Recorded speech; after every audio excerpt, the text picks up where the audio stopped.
So around here we are in the fourth seal. And John is again writing down what he is seeing.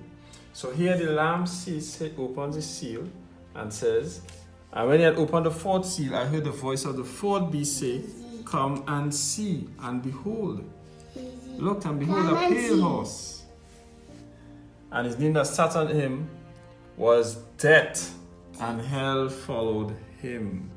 Wow. So here we have the final horse. Same rider, but he changes his ministry one more time for his final ride.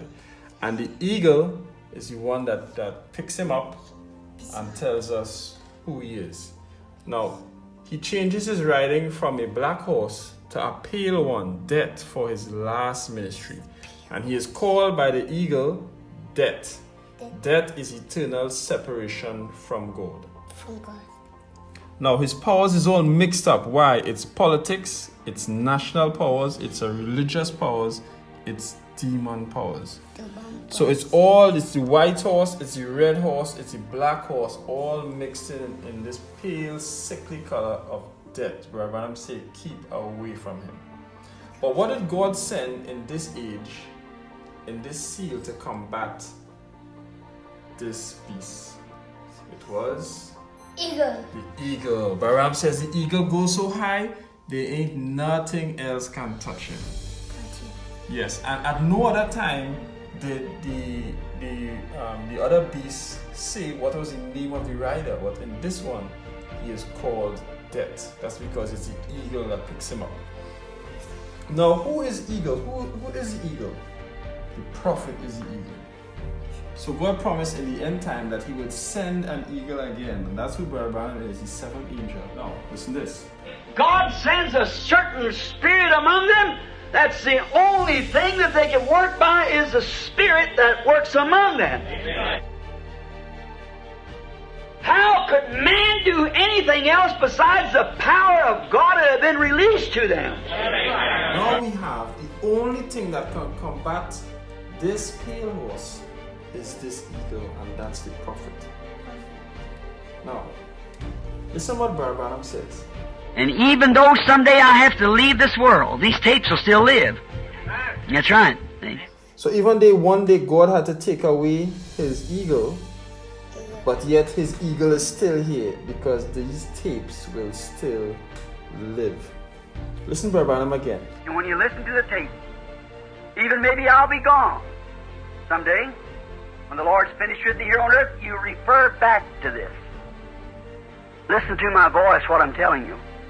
Listen to my voice. Because listen, remember Brother Branham said. And remember, when the eagle finally comes, it'll be 100% that'll listen. So you see how important it is to listen, and the only way we could listen is to press play. And that's why Brother Joseph keeps on putting emphasis. Put Brother Branham back in the pulpit. And what does that really mean? It means that we're putting the eagle back in the pulpit.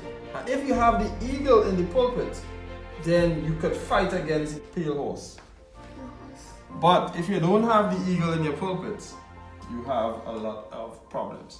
So that's why the tape ministry is the greatest ministry of all time, because this is the greatest eagle that was ever sent, is the greatest prophet that was ever sent. Therefore, it's the greatest ministry that we have ever had. So Branham says the tapes has a worldwide ministry everywhere. Everywhere. And that's why in this last ride of this pale horse, in this final ride, this message is going all around the world. And this is what? VGR. And from VGR, the message goes all around the world. The tapes has a worldwide ministry everywhere because the eagle is on tape. That's why we press play around, because the eagle is on tape. And there's no way we could fight against this horse rider of death without the tapes, because the tapes is life. It's life versus death.